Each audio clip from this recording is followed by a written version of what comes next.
আর এক বর্ণনায় আছে আল্লাহর রাসূল মিম্বরে বসে আছেন, নিজের কানকে খেজুর গাছের দিকে আগায় দিলেন। কাঁদিস কেন? খেজুর গাছকে বললেন, তুই কাঁদিস কেন?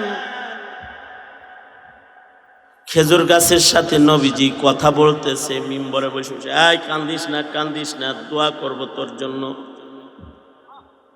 আমি দোয়া করলে তুই আর মরা খেজুর গাছ থাকবি না, তুই জীবিত হয়ে যাবি।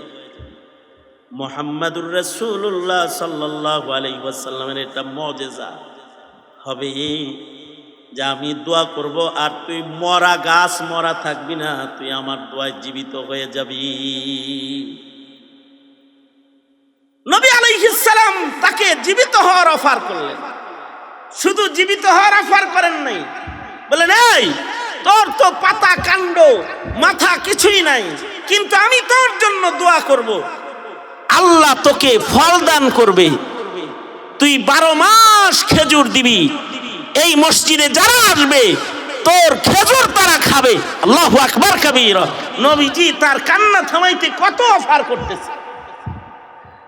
সন্তানের কান্না থামাইতে মা একবার কোলে লয়, এরপরে চুমু খায়, তাকে খাবার দেয়, আবার বলে কান্দিস না, চল তোরে দোকানে লয়ে যাই, চিপস কিনে দেয়, তাও কান্না থামে না,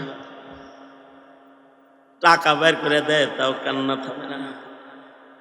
যতক্ষণ পর্যন্ত বাচ্চার কান্না না থামে ততক্ষণ পর্যন্ত মা বাবার মেহনত চলতে রয়। খেজুর গাছের কান্না থামাইবার জন্য আল্লাহর রাসূল ওরকম মেহনত করতেছেন। বললেন কাঁদিস না, তুই 12 মাস খেজুর দিবি, তুই জীবিত হয়ে যাবি, মরবি না, কিয়ামত পর্যন্ত তুই এখানে জীবিত দাঁড়ায় থাকবি। কোনো কিছুতে কাজ হয় না, খেজুর গাছ আরো জোরে জোরে কাঁদবে। আল্লাহর রাসূল সাল্লাল্লাহু আলাইহি ওয়াসাল্লাম শেষ বেলায় খেজুর গাছের কান্না বন্ধ করার জন্য আল্লাহর রাসূল নিজে খেজুর গাছকে এমন ভাবে জড়ায় ধরছেন, মা যেমন করে বুকের ভিতরে সন্তান জড়ায়া ধরে, আল্লাহর রাসূল সাল্লাল্লাহু আলাইহি ওয়াসাল্লাম খেজুর গাছের বুকে জড়ায়া ধরছেন। মা যেমন সন্তানের পিঠে হাত মারে আর তার কান্না থামায়, পিঠ বুলায়, আল্লাহর রাসূল খেজুর গাছের পিঠ বুলায় আর কয় কান্দিস না, কান্দিস না। কিন্তু আশ্চর্য, খেজুর গাছ আরো জোরে জোরে কান্দে। খেজুর গাছ চিৎকার করে কাঁদে। সরওয়ারে দু আলম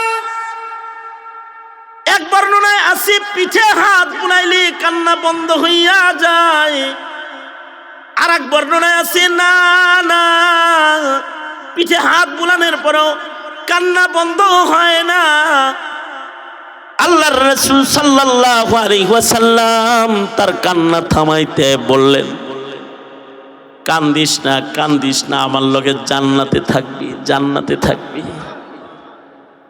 মানুষের জন্য জান্নাত বানাইছে, কিন্তু সে জান্নাতে আল্লাহ তোকে জায়গা দিবে আমার লগে। এবার যখন নবীর সাথে জান্নাতে থাকার অফার পেয়ে গেছে, খেজুর গাছের কান্না বন্ধ হয়ে গেছে। ইব্রাহিম ওয়া আলা আলি ইব্রাহিম ইন্নাকা হামিদুম মাজিদ। আল্লাহুম্মা বারিক আলা মুহাম্মাদ ওয়া আলা আলি মুহাম্মাদ কামা বারাকতা আলা ইব্রাহিম ওয়া আলা আলি ইব্রাহিম ইন্নাকা হামিদুম মাজিদ। বাগুর পূর্বপাড়া যুব সমাজের উদ্যোগে আয়োজিত 13তম বার্ষিক ওয়াজ মাহফিলের মোহতারাম সাদার, মোহতারাম সভাপতি, উপস্থিত হাজরাত উলামায়ে কেরাম, সম্মুখপানে সমবেত দিন প্রিয়, ইসলাম প্রিয়, দিনদার ইমানদার মুমিন মুসলমান ভাইয়েরা, বুড়া বাবারা, যুবক ভাইয়েরা, পর্দার আড়ালের মা বোনেরা, বিশ্বজগতের মালিক, বিশ্ব প্রতিপালকের বিশ্ব দরবারে কালিমাতুর শকর যে মহান রব্বুল আলামিন দয়া করে ভালোবেসে উম্মতের ওলামাদের সোহবতে জান্নাতের বাগানে নসিহতের মজলিসে আল্লাহ তাআলা আমাদের আসার বসার তৌফিক দান করেছেন। কালিমাতুর শকর পড়ি, শুকরিয়া আদায় করি, জবান খুলে মুহাব্বতে ভক্তি ভরে সমস্বরে আওয়াজ করে সবাই বলি আলহামদুলিল্লাহ। বিকাল থেকে শুরু করে উলামা হাজরাতগণ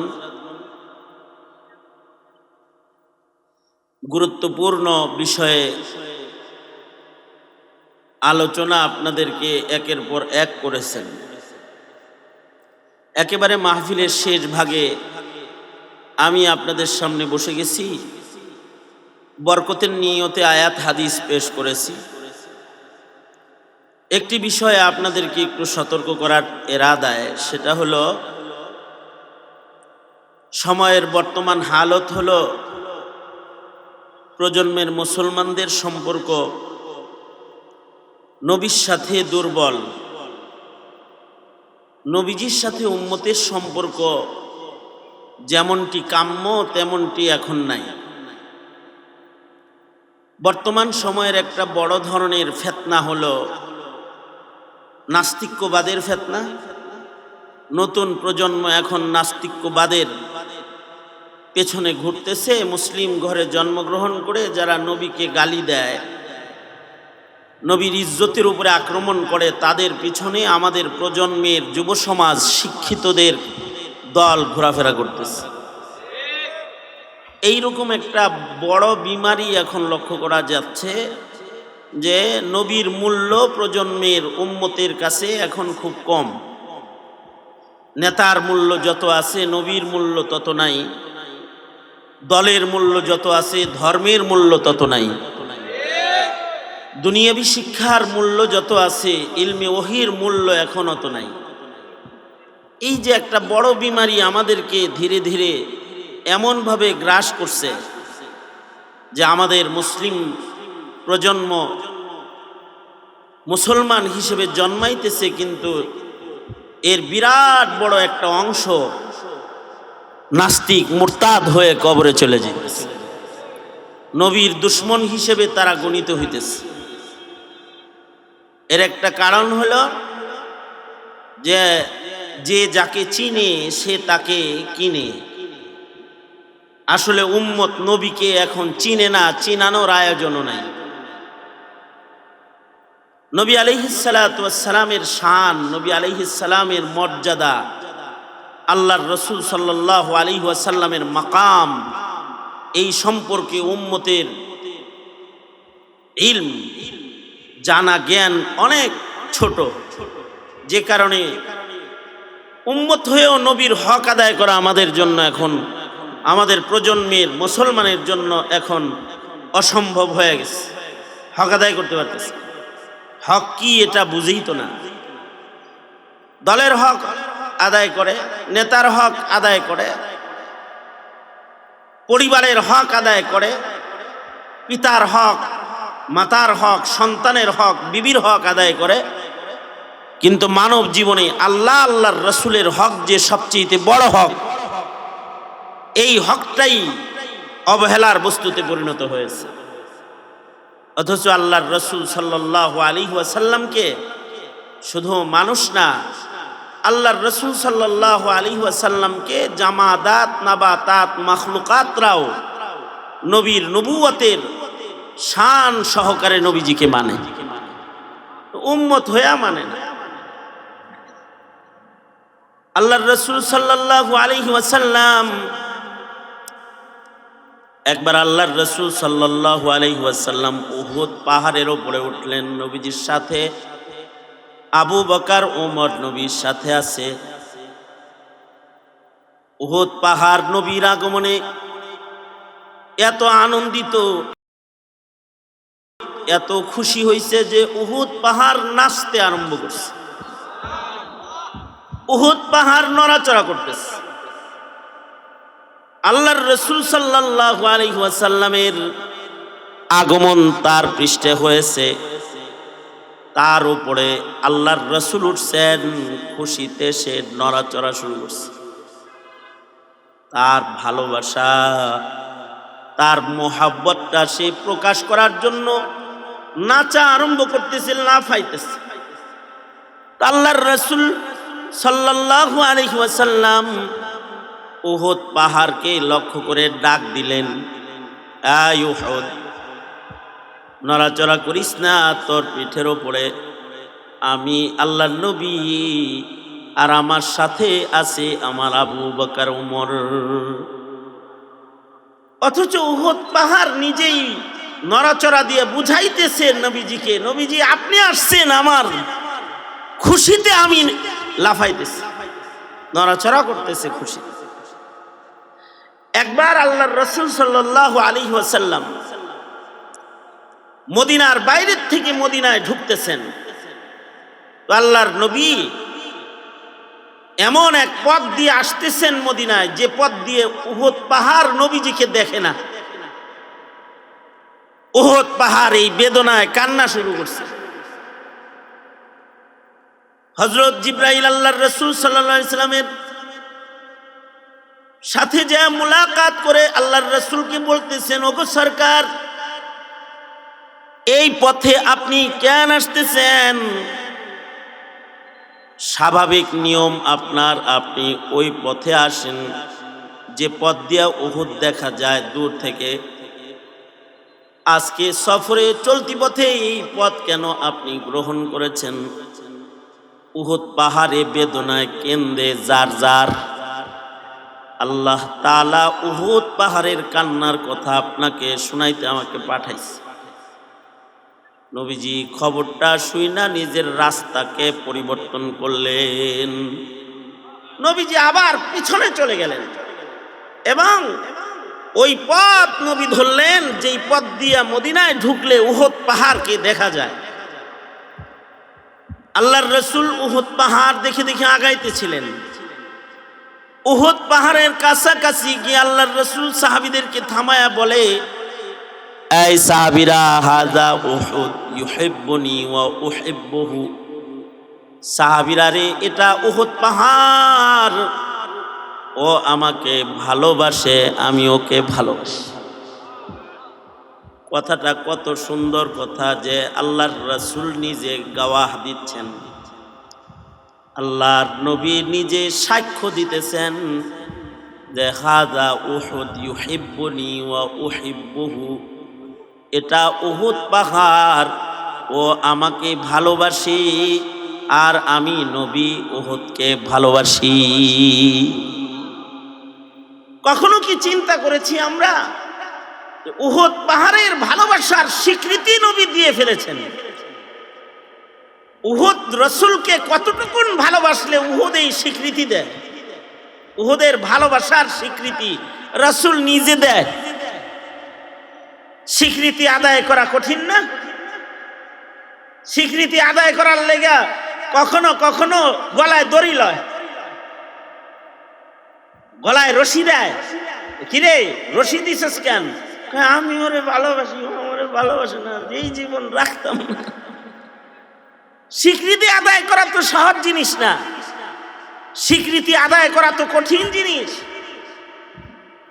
আমরা উম্মত হয়ে নবীর এই স্বীকৃতি কি আদায় করতে পেরেছি কি না, এটা নিজেকে নিজে প্রশ্ন করুন।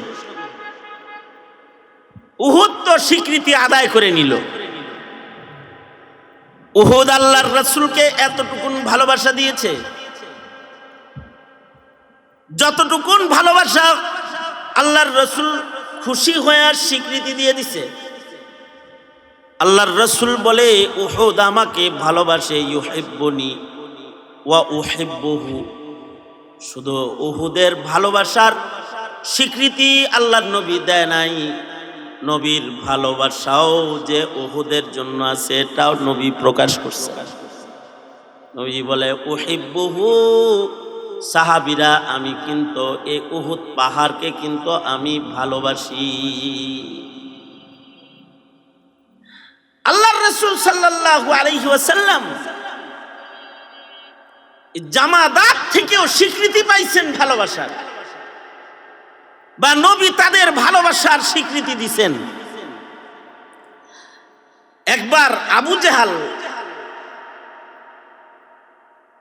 জালালউদ্দিন সুয়ুতী রহমতুল্লাহ আলাইহি লিখেছেন, হাতে পাথর নিয়ে আবু জাহাল নবীজির কাছে যায় বলে, মুহাম্মদ তুমি কি বলতে পারো যে আমার হাতে কি আছে? হাতের ভিতরে একটা পাথর আছে। তো আল্লাহর রাসূল সাল্লাল্লাহু আলাইহি ওয়াসাল্লাম বললেন, আমাদের নবী আলাইহিস সালাম বললেন, আমার হাতে কি আছে ওর পরিচয় আমি দিব কেন? আপনার হাতে যে আছে সে যদি আমার পরিচয় দেয় তাহলে কেমন হয়? এইটা তো আরো মজার বিষয় হয়।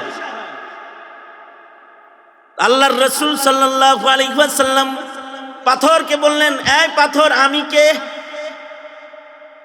বলে দাও তো হাতের ভিতরে যে আছো, বলো তো আমি কে?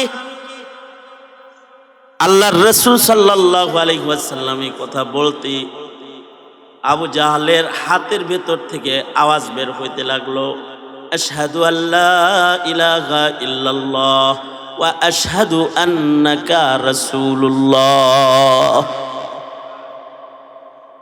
নবীজির নবুয়ত এর স্বীকৃতি পাথর দিয়ে দিল। আকাশে ঝুলন্ত চাঁদ নবীর প্রেম প্রকাশ করে ফেলল। নবীজি আকাশের চাঁদকে ইশারা করে বললেন, দুই টুকরা হয়ে যাও। তুঙ্গুলির ইশারায় চাঁদ দুই টুকরা হয়ে গেল। আকাশ থেকে চাঁদ দ্বিখণ্ডিত হয়ে জমিনে নেমে এলো। ওয়ানশাক্কাল কামার, আল্লাহর রাসূলের ইশারার মূল্যায়ন চাঁদে করলো। কিন্তু যেই উম্মতের জন্য নবী সারা জনম কাঁদলো, সেই উম্মত কি নবীর ইশারা, নবীর হুকুম মানলো? অথবা আমরা উম্মত হয়ে কি নবীর হক আদায় করতে পারলাম? আমরা তো পারতেছি না। আল্লাহর রাসূল সাল্লাল্লাহু আলাইহি ওয়াসাল্লাম একবার আল্লাহর নবী ঘুমায় পড়লেন। নবীজিকে ঘুম থেকে সাহাবী ডাক দিতেছে না, কেবলমাত্র বিশ্রামে গেছে। যদি ডাক দিই তাহলে নবীর ঘুমে ব্যাঘাত আসবে। আল্লাহ পাকের পক্ষ থেকে আল্লাহ তাআলা সূর্যকে নবীর প্রেম প্রকাশ করতে আদেশ করলেন। নবীজি যতক্ষণ ঘুমাইলেন সূর্য জায়গায় দাঁড়িয়ে রইল, অর্থাৎ নবীজির নামাজ যেন কাজা না হয়ে যায়, সূর্য দাঁড়িয়ে আছে।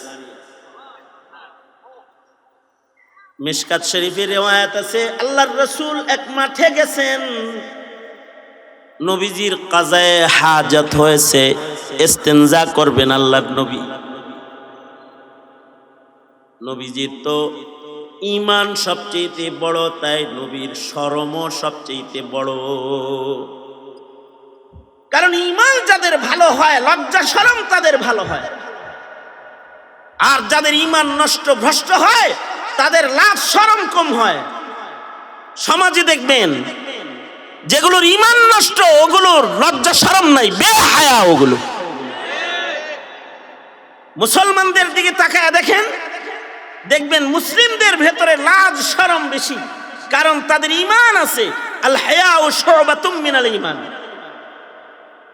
আর কাফিরের দিকে তাকায় দেখেন, উলঙ্গ ঘুরে, লাজ নাই, অর্থাৎ ঈমান নাই, তাই লাজ নাই। নবীজির ঈমান তো সর্বোচ্চ বড়, তাই নবীজির হায়া লাজও সর্বোচ্চ বড়। খোলা জায়গায় আল্লাহর রাসূল ইস্তিনজা করার জন্য তৈয়ার না, শরম। চতুর্দিকে খোলা থাকলে কেউ যদি সতর দেখে ফেলে, আল্লাহর নবী শরম পাইতেছেন। এই যুগের মানুষের লাজ শরম কম, রাস্তায় দাঁড়ায় পেশাব শুরু করে দেয়, রাস্তায় দাঁড়িয়ে পেশাব করে, লজ্জাও করতেছে না। কুকুর যেমন রাস্তায় দাঁড়িয়ে করে ফেলেছে, সে মানুষ হয়ে রাস্তায় দাঁড়িয়ে প্যান্টের চেন খুলে পেশাব করে ফেলেছে। লাজ শরমও আসে নাই, একটু শরমও নাই, একটু লজ্জাও নাই। আগের যুগের মানুষ শরম লজ্জা বেশি ছিল, তাই আগের যুগের মানুষের বাথরুম বানানো হতো অনেক দূরে। এই গ্রামে গঞ্জে এখন তো অ্যাটাচড বাথরুমের আমল আসছে। অ্যাটাচড বাথ, ঘরের ভিতরেই বাথরুম। একদিক দিয়ে বাবা বাথরুম করতেছে, আর একদিক দিয়ে ছেলে ঘরের ভিতরে হাতে তালি দিতেছে যে বাবা পুত দিছে। ওই দিক দিয়ে আওয়াজ হইতেছে যে এই হাতে তালি দিতেছে ছেলে ঘরের ভিতরে। এতটা লাজ শরম শূন্য এখনকার যুগ। আর একটা জমানায় ঘর এক কোনায় বাথরুম থাকতো বাড়ির আর এক কোণে। তার মানে ওখানে একটা শরমের কাজ করতেছে, এটার দুর্গন্ধ, এটার আওয়াজ যেন আরেকজনের নাকে কানে পৌঁছে না যায়। হাদিসে আছে আগের যুগের মানুষ বাথরুম করতে বাউদা অনেক দূরে চলে যেত, ঘর থেকে বেরিয়ে মরুভূমির ভেতরে চলে যেত শুধু ইস্তেঞ্জা করার জন্য। এ কারণেই হযরত আয়েশা সিদ্দিকা ইস্তেঞ্জা করতে এত দূরে চলে গেছেন যে যুদ্ধের কাফেলা চলে গেছে, হযরত আয়েশার খবর নাই। উনি তো ইস্তেঞ্জা করতে এত দূরে গেছেন যে কাফেলা চলে গেছে, যে কাফেলার আওয়াজ উনি পায় নাই। কিন্তু এখন এই লজ্জা শরম তো আর নাই। তা আল্লাহর রাসূল এক জায়গায় ইস্তেঞ্জা করবেন, নবীজির শরম লাজ এত যে খোলা জায়গায় আল্লাহর রাসূল ইস্তেঞ্জা করতে শরম পাইতেছেন। আল্লাহর রাসূল সাল্লাল্লাহু আলাইহি ওয়াসাল্লাম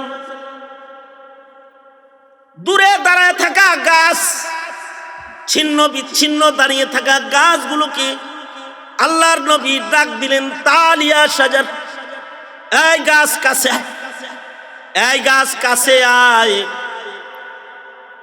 আমার নবী বিশ্ব নবীর শান হলো নবী রহমাতুল লিল আলামিন। নবী শুধু মানুষের নবী না, নবীজি শুধু আকাশের চাঁদের পাহাড়ের পাথরের নবী না, আমার নবী গাছেরও নবী। নবীজি ডাক দেওয়ার সাথে সাথে গাছ জাগাত থেকে দৌড় দিল, আল্লাহর রাসূলের কাছাকাছি চলে আসলো। আবার আরেকটা গাছকে আল্লাহর রাসূল ডাকলেন, আসো গাছ কাছে আসো। গাছ মাটি চিরে নবীজির কাছে চলে আসলে জালালউদ্দিন সুয়ুতী রহমাতুল্লাহি আলাইহি বলেন, গাছগুলো কাতার করে আল্লাহর রাসূলকে আড়াল করে বাথরুম বানায় দিল। এমনকি পাতাগুলো এমন ভাবে নবীজিকে আড়াল করে দিল যেন নবীজি ইস্তেঞ্জা করতে পারেন। গাছের আড়ালে আল্লাহর রাসূল ইস্তেঞ্জা করলেন।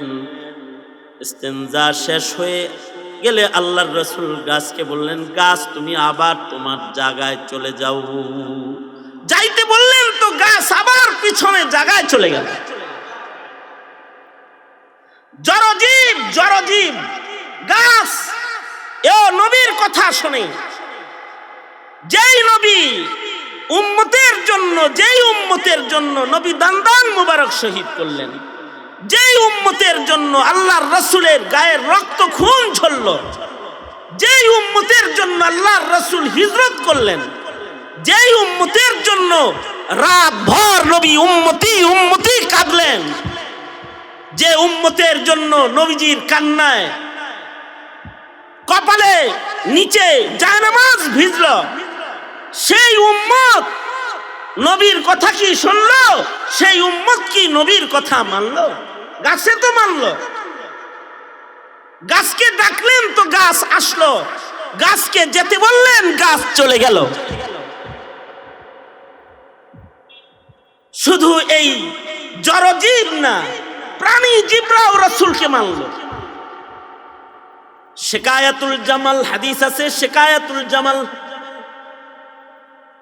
আল্লাহর রাসূলের কাছে চতুষ্পদ জন্তু উট আসলো। উট আল্লাহর রাসূলের কাছে উট এসে উট আল্লাহর নবীর কাছে বিচার দেয়,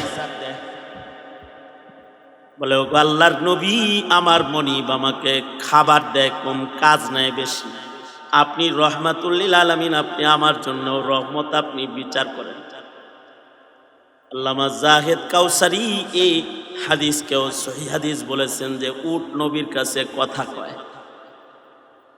উটও নবীকে চেনে, আল্লাহর রাসূল উটের বিচার শুনে উটের মালিককে ডাকলেন, ডেকে বললেন, এই প্রাণীদের উপরেও জুলুম করবা না, তাদের উপরেও রহম করো, কারণ ওরাও আল্লাহর মাখলুক। ওদের উপরে রহম করলেও আসমানের মালিক আল্লাহ তাআলা খুশি হয়ে যায়। উট তার ভালোবাসা প্রকাশ করলো, আর উটের জন্য নবী তার ভালোবাসা প্রকাশ করলো। প্রায় সকল সহিহ হাদিসের কিতাবে বর্ণিত আছে, মরা কাঠের সাথে নবীর প্রেম, মরা কাঠের নবীর সাথে প্রেম। মসজিদে নববীর ভেতরে একটি খুঁটি, মসজিদের খুঁটি মরা খেজুর গাছ, যেটা খুঁটি হিসেবে ঘরের সাথে লাগানো। নবীজি যখন খুতবা দিতেন খেজুর গাছে হেলান দিয়ে খুতবা দিতেন। এক সময় মসজিদের উন্নতি হলো, মসজিদে মিম্বার নির্মিত হলো। মিম্বারটা যখন মসজিদে ঢুকানো হইল, এই মরা খেজুর গাছের প্রেম উতলায়া পড়ল। বুখারী শরীফের ভিতরে আছে, মরা খেজুর গাছ চিৎকার করে কান্না শুরু করলো। আবু দাউদ শরীফে আছে, জোরে আওয়াজ করে কান্না শুরু করলো, জোরে জোরে কাঁদতেছে। এত জোরে কান্না করতেছে, 10 মাসের বাচ্চা পেটে উট যেমন চিৎকার করে, উটের হেনহেনানির বিশেষ আওয়াজ যেটা দূর থেকে শোনা যায়, এই রকম মরা খেজুর গাছের ভেতর থেকে কান্নার আওয়াজ বেরিয়ে আসলো। আব্দুল্লাহ ইবনে আব্বাস বলেন, না না, উটের আওয়াজের মতো আওয়াজ না। আব্দুল্লাহ ইবনে আব্বাস রাদিয়াল্লাহু আনহুমা বলেন, আমি কান পেতে শুনেছি মানুষের বাচ্চার মতো খেজুর গাছটা কাঁদতেছে। মা যেমন দূরে গেলে সন্তান মায়ের জন্য যেমন কান্দে, আজকে খেজুর গাছ নবীর থেকে দূরে চলে যাইতেছে, বিরহ বেদনায় কানবার লাগছে, জোরে আওয়াজ করে এবং আশ্চর্য কান্না। যে খেজুর গাছের কান্না শুনে মসজিদে নববীতে যারা আছে তারাও কান্না শুরু করেছে, সবাই কান্না করতেছে। একটা মরা খেজুর গাছের খণ্ডের সাথে মুহাম্মাদুর রাসূলুল্লাহ সাল্লাল্লাহু আলাইহি ওয়াসাল্লামের প্রেম, বড় জটিল প্রেম, কঠিন প্রেম। যে খেজুর গাছ চিৎকার করে কাঁদতেছে। খেজুর গাছ যেমন নবীকে মুহাব্বত করে, নবীজিও খেজুর গাছকে মুহাব্বত করে।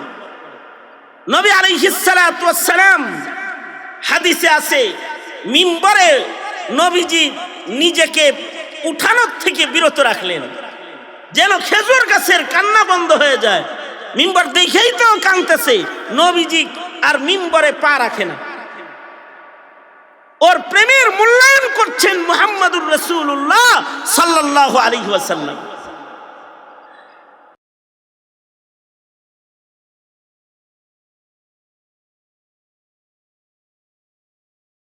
আর এক বর্ণনায় আছে, আল্লাহর রাসূল মিম্বরে বসে আছেন, নিজের কানকে খেজুর গাছের দিকে আগায় দিলেন। কাঁদিস কেন? খেজুর গাছকে বললেন, তুই কাঁদিস কেন? খেজুর গাছের সাথে নবীজি কথা বলতেছে, মিম্বরে বসে বসে, আয় কান্দিস না, কান্দিস না, দোয়া করব তোর জন্য। আমি দোয়া করলে তুই আর মরা খেজুর গাছ থাকবি না, তুই জীবিত হয়ে যাবি। মুহাম্মাদুর রাসূলুল্লাহ সাল্লাল্লাহু আলাইহি ওয়াসাল্লামের এটা মুজিজা হবে যে আমি দোয়া করব আর তুই মরা গাছ মরা থাকবি না, তুই আমার দোয়ায় জীবিত হয়ে যাবি। নবী আলাইহিস সালাম তাকে জীবিত হওয়ার অফার করলেন। শুধু জীবিত হওয়ার অফার করেন নাই, বলেন, এই তোর তো পাতা কাণ্ড মাথা কিছুই নাই, কিন্তু আমি তোর জন্য দোয়া করব, আল্লাহ তোকে ফল দান করবে, তুই 12 মাস খেজুর দিবি, এই মসজিদে যারা আসবে তোর খেজুর তারা খাবে। আল্লাহু আকবার কাবীরা। নবীজি তার কান্না থামাইতে কত অফার করতেছে। সন্তানের কান্না থামাইতে মা একবার কোলে লয়, এরপরে চুমু খায়, তাকে খাবার দেয়, আবার বলে কান্দিস না, চল তোরে দোকানে লয়ে যাই, চিপস কিনে দেয়, তাও কান্না থামে না। টাকা বের করে দেয়, তাও কান্না থামে না। যতক্ষণ পর্যন্ত বাচ্চার কান্না না থামে ততক্ষণ পর্যন্ত মা বাবার মেহনত চলতে রয়। খেজুর গাছের কান্না থামাইবার জন্য আল্লাহর রাসূল ওরকম মেহনত করতেছেন। বললেন কাঁদিস না, তুই 12 মাস খেজুর দিবি, তুই জীবিত হয়ে যাবি, মরবি না, কিয়ামত পর্যন্ত তুই এখানে জীবিত দাঁড়ায় থাকবি। কোনো কিছুতে কাজ হয় না, খেজুর গাছ আরো জোরে জোরে কাঁদবে। আল্লাহর রাসূল সাল্লাল্লাহু আলাইহি ওয়াসাল্লাম শেষ বেলায় খেজুর গাছের কান্না বন্ধ করার জন্য আল্লাহর রাসূল নিজে খেজুর গাছকে এমন ভাবে জড়ায় ধরছেন, মা যেমন করে বুকের ভিতরে সন্তান জড়ায়া ধরে, আল্লাহর রাসূল সাল্লাল্লাহু আলাইহি ওয়াসাল্লাম খেজুর গাছকে বুকে জড়ায়া ধরছেন। মা যেমন সন্তানের পিঠে হাত মারে আর তার কান্না থামায়, পিঠ বুলায়, আল্লাহর রাসূল খেজুর গাছের পিঠ বুলায় আর কয় কান্দিস না, কান্দিস না। কিন্তু আশ্চর্য, খেজুর গাছ আরো জোরে জোরে কান্দে। খেজুর গাছ চিৎকার করে কাঁদে।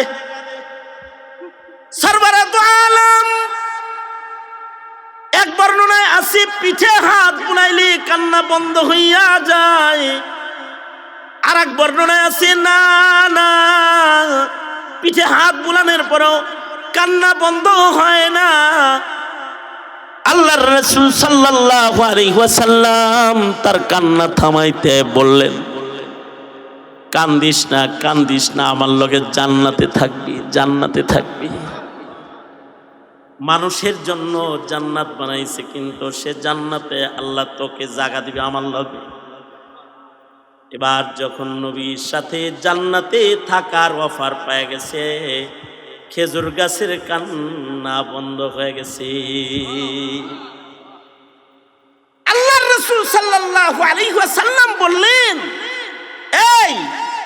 এই খেজুর গাছটা আমার আশিক খেজুর গাছ, তাকে মসজিদ থেকে বের করো না। সকলকে বের করে দিলেও এই খেজুর গাছকে মসজিদের ভেতরেই দাফন করে রাখো, বরজখেও আমার সাথেই থাকবে, হাসরেও আমার সাথেই উঠবে এবং আমার সাথে সে জান্নাতে যাবে। এক বর্ণনায় আছে খেজুর গাছের কান্না বন্ধ হয়ে গেছে। তার মানে মরা গাছ নবীকে ভালোবেসেছে, নবীজি মরা গাছের ভালোবাসার প্রতিদান প্রদান করেছে। তুই নেতাকে ভালোবেসেছিস, তোর নেতা তোর ভালোবাসার প্রতিদান দেয় নাই। তুই দলকে ভালোবেসেছিস, দল তোর ভালোবাসার প্রতিদান দেয় নাই। কিন্তু তুই রাসূলকে ভালোবাসবি, রাসূল তোর ভালোবাসার প্রতিদান দেবে। নবীর ভালোবাসা। আল্লাহর রাসূল সাল্লাল্লাহু আলাইহি ওয়াসাল্লামকে এই গাছেরাও ভালোবেসেছে, কিন্তু আমরা নবীকে ভালোবাসি না। বিধায়ী কাদিয়ানির উৎপাত বেড়ে চলেছে, বিধায়ী নাস্তিকদের উৎপাত বেড়ে চলেছে, বিধায়ী আল্লাহর রাসূলকে নিয়ে ব্যঙ্গ করা, আল্লাহর রাসূলকে নিয়ে লেখালেখি করা, আল্লাহর রাসূলকে তিরস্কার করা, নাস্তিকের কাফেলা দিন দিন বড় হইতেছে। এই ভালোবাসা আর এই প্রেম, এটা মাখলুকাত করতে পারলো, জামাদাত নাবাতাত করতে পারলো, উম্মত হয়ে আমরা পারি না। কেন আমরা পারি না? আমরা নবীরে চিনি না, তাই নবীজিকে আমরা চিনি না। তাই নবীজিকে চিনতে হবে, নবীজিকে চিনতে হবে। নবীজিকে আল্লাহ তাআলা সাক্ষী হিসেবে প্রেরণ করেছেন। ইন্না আরসালনাকা শাহিদান, আল্লাহর রাসূল তো সাক্ষী।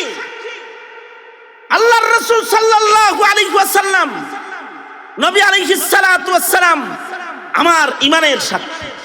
নবী আলাইহিস সালাতু ওয়াস সালাম আমার জান্নাতে যাওয়ার সাক্ষী। নবীজি আমার শাফাআতকারী। নবীজি আমার পক্ষে, তো জান্নাত আমার জন্য সোজা। এ কারণেই আল্লাহর রাসূল সাল্লাল্লাহু আলাইহি ওয়াসাল্লাম যে বলে আবু তালিবকে, চাচাকে যে বলতেছে, চাচা কোনো আমল করেন নাই, অসুবিধা নাই, একবার কালিমাটা পড়েন, খালি একবার কালিমা পড়েন, আমি আপনাকে জান্নাতে নেওয়ার জন্য ঈমানের সাক্ষী হিসেবে আমি দাঁড়ায় যাব। আল্লাহু আকবার কাবীর। আমি সাক্ষী হয়ে দাঁড়ায় যাব। আমি আপনাকে জান্নাতে নেওয়ার জন্য আল্লাহর সাথে ঝগড়া করব। নবীজি নিজের চাচাকে যা বললেন, একবার শুধু আমার কানে বলেন লা ইলাহা ইল্লাল্লাহু মুহাম্মাদুর রাসূলুল্লাহ, আমি আপনার জন্য সাক্ষী প্রদান করব। আল্লাহর রাসূল সাল্লাল্লাহু আলাইহি ওয়াসাল্লাম বাশীর। নবীজি যদি জান্নাতের সুসংবাদ না শুনাইতো তাহলে হুরগেলমান চিনতাম না, জান্নাতের নহরে সজ্জিত বর্ণনা পেতাম না। আল্লাহর রাসূল সাল্লাল্লাহু আলাইহি ওয়াসাল্লাম উম্মতের জন্য বাশীর, আল্লাহর রাসূল নাযীর। আল্লাহর রাসূল দোজখের ভয় না দেখাইলে আমরা দোজখ চিনতাম না। আল্লাহর রাসূল সাল্লাল্লাহু আলাইহি ওয়াসাল্লাম কবরের আযাবের ভয় না দেখাইলে কবরের আযাব বুঝতাম না। আল্লাহর রাসূল সাল্লাল্লাহু আলাইহি ওয়াসাল্লাম মৃত্যুর হালত না বললে মৃত্যুর হালত আমরা জানতাম না। আল্লাহর রাসূল সাল্লাল্লাহু আলাইহি ওয়াসাল্লাম আল্লাহর দিকে না ডাকলে এই পৃথিবীর মানুষ যে হালাতের অন্ধকার থেকে বের হইতে পারত না। ওয়াদাইয়ান ইলাল্লাহ। আল্লাহর রাসূলই জাতিকে ওয়াহদানিয়তের সন্ধান দিয়েছে। सबक वहदत का दुनिया को दिया हजरत मोहम्मद ने, दुई को दूर हर दिल से किया हजरत मोहम्मद ने, बराए हसान दुनिया पर किया हजरत मोहम्मद ने, शरीकी दर्द मजलूमा अनी से हाल महरूमा, दिल का आलम कहा तुम्हें क्या हजरत मोहम्मद ने। এই নবীর তো একটা হক আছে। এই নবীর হক কি? নবীর হক হলো লা ইউমিনু আহাদুকুম হাত্তা আকুনা হাব্বা ইলাইহি মিন ওয়ালিদিহি ওয়া ওয়ালাদিহি ওয়ান নাসি আজমাইন। নবীকে বাবার চাইতে বেশি ভালোবাসতে হবে, মায়ের চাইতে বেশি ভালোবাসতে হবে, নিজের জানের চাইতে বেশি ভালোবাসতে হবে, বন্ধুর চাইতে বেশি ভালোবাসতে হবে, সন্তানের চাইতে নবীকে বেশি ভালোবাসতে হবে, চাকরির চাইতে নবীকে বেশি ভালোবাসতে হবে, নিজের দলের চাইতে নবীকে বেশি ভালোবাসতে হবে। কারণ কবরে যাওয়ার সাথে সাথে দলের হিসাব না, তবে নবীর ভালোবাসার একটা হিসাব নিকাশ কবরেই বান্দার সাথে হয়ে যাবে। মানুষ যখন কবরে যায় তো কবরে 3 সওয়াল। কয় সওয়াল? 3 সওয়াল। তার ভেতরে 1 নাম্বার হলো মান রাব্বুকা, তোমার রব কে? যার আল্লাহর সাথে খাতির আছে, খালি রোজার মাসের খাতির না, 12 মাসের খাতির। 5 বেলা নামাজ পড়ে, হজ্জে বাইতুল্লাহ করেছে, যাকাত আদায় করেছে, আল্লাহ পাকের বিধান মানে, তো তার মুখ দিয়ে বের হয়ে যাবে আমার রব আল্লাহ, বের হয়ে যাবে। আর দ্বিতীয় প্রশ্ন হবে মা দীনুকা, তোমার ধর্ম কি? ধর্মের মূল্য যারা বুঝেছে তাদের মুখে বের হয়ে যাবে দ্বীন ইসলাম, আমার ধর্মের নাম ইসলাম। আমাদের ধর্মের নাম কি? জোরে বলেন। ইসলাম তার মুখ দিয়ে বের হবে, ইসলামের শ্রেষ্ঠত্ব যার দিলে থাকবে। আমার মুসলিম ঘরের বহু সন্তান আছে, ওরা ধর্ম সব সমান মনে করে খ্রিস্টান ধর্ম ধর্ম, হিন্দু ধর্ম ধর্ম, ইসলাম ধর্ম ধর্ম না। ইন্নাদ-দীন ইনদাল্লাহিল ইসলাম, আল্লাহর মনোনীত ধর্ম একটাই, তার নাম কি বলেন? ইসলাম। অন্য ধর্ম ওগুলো মানব রচিত মতবাদ, ধর্ম নয়। ওগুলো মানব রচিত মতবাদ, ধর্ম একটাই, তার নাম কি? এইভাবে ধর্মকে যারা না চিনবে তারা ধর্ম ইসলামী উত্তর কবর জগতে দিতে পারবে না। আর নবীর সাথে কোনো প্রেম নাই, তো তাকে শেষ প্রশ্ন করা হবে, ওমা নবিয়ুকা, ওমান নবিয়ুকা, তোমার নবী কে? ওমান হাদার রাজুল, নবীকে দেখায় বলা হবে। বরজক থেকে রাসূলের রওজা পর্যন্ত খোলা রাস্তা হয়ে যাবে, দেখায় বলা হবে এই লোক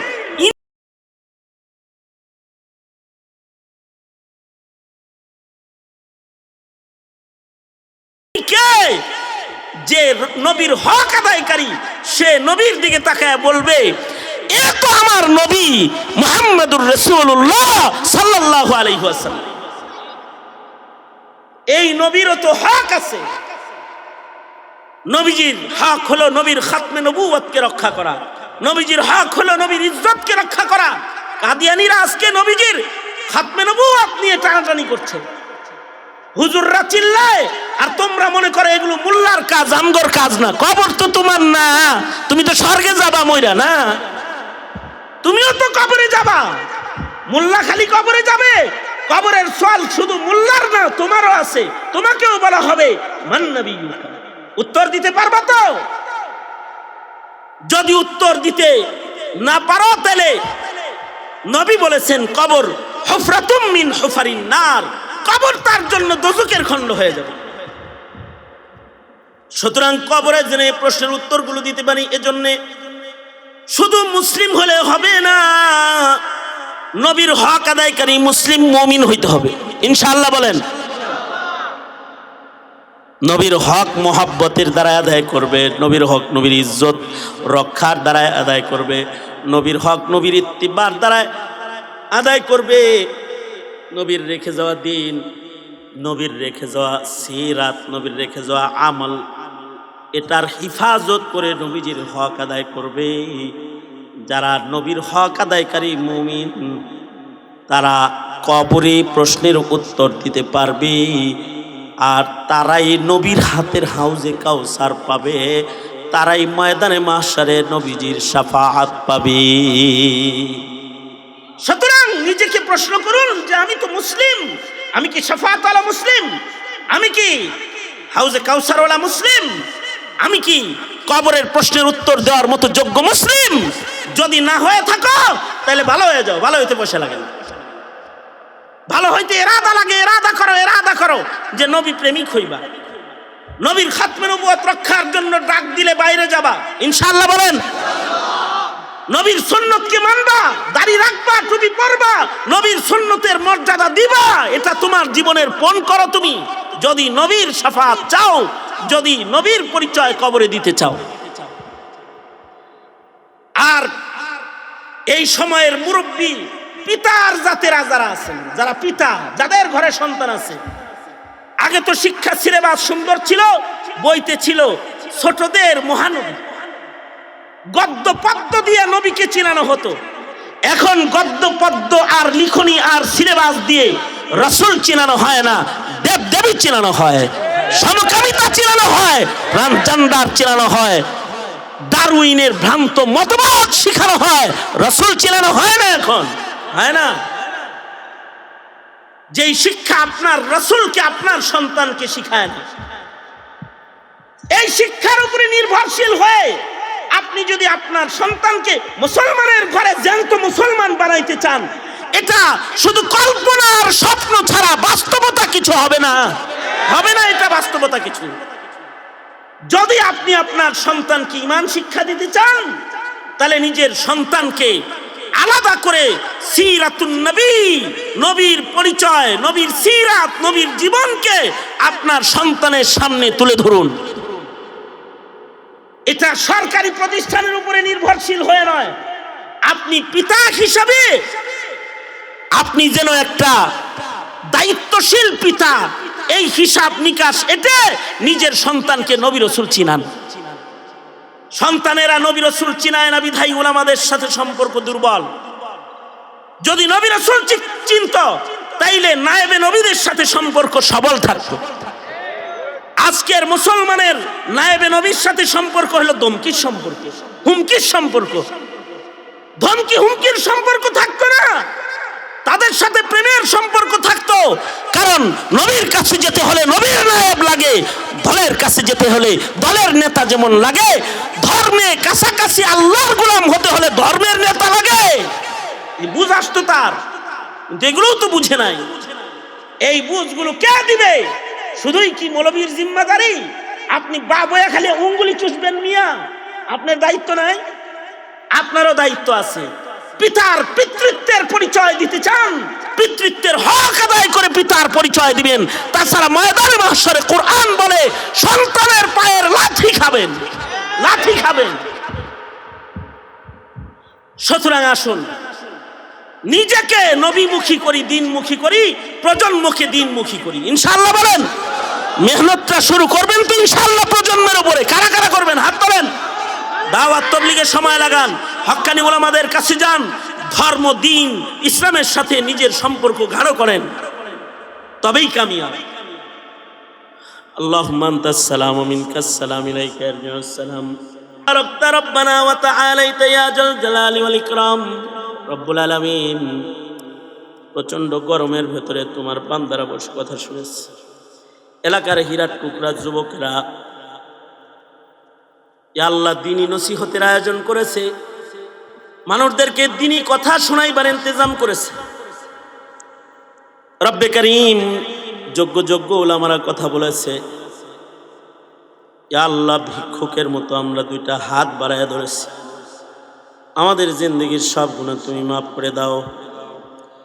জেনে না জেনে অন্ধকারে আলোয় গোপনে প্রকাশ্যে যত পাপাচার করেছি ক্ষমা করে দাও। বেপানাহকে পানাহ দাও, বেরোজিকে রোজি দাও। অশান্তি দূর করে শান্তির ফয়সালা করে দাও। এই মুহূর্তে ফিলিস্তিনের মুসলমানরা বড় অসহায় আল্লাহ, তাদের জন্য রহমতের দুয়ার খুইলা দাও। মদদ নুসরত শামিলে হাল করে দাও। মসজিদুল আকসা আজাদ করে দাও। সারা দুনিয়ার মজলুম মুসলমানদের জন্য মদদ পাঠায় দাও। রব্বে কারীম জিন্দানখানায় বন্দি উলামাদের মুক্ত করে দাও। খুসুসান শেখুল হাদিস ইবনে শেখুল হাদিসকে মুক্ত করে দাও। উলামায়ে দ্বীনদেরকে মিথ্যা মামলা হয়রানির থেকে তুমি বাঁচাও। রহমত বরকত শামিলে হাল করে দাও। হার কিসমের ফিতনা ফাসাদ থেকে বাঁচাও। দাওয়াত ও তাবলীগের খানকাহি মেহনতের উলামাদের সোহবতের ধারাবাহিকতাকে দিন দিন আরো ইয়া আল্লাহ মজবুত করে দাও। জমিনের মুসলমানদেরকে দ্বীনের সাথে, নবীর সাথে, তোমার সাথে তাল্লুক গভীর করে দাও। হার কিসমের গুনাহ থেকে ধরে ধরে বাঁচাও। মুর্দেগান যারা কবরে রয়েছে তাদের মাফ করে দাও। এলাকার মরহুম যারা কবরে তাদের জান্নাত দিয়ে দাও। রব্বুল আলামিন অসুস্থ রোগী যারা তাদের সুস্থ করে দাও। আল্লাহ আমাদের সন্তানদের ভবিষ্যৎ সুন্দর করে দাও।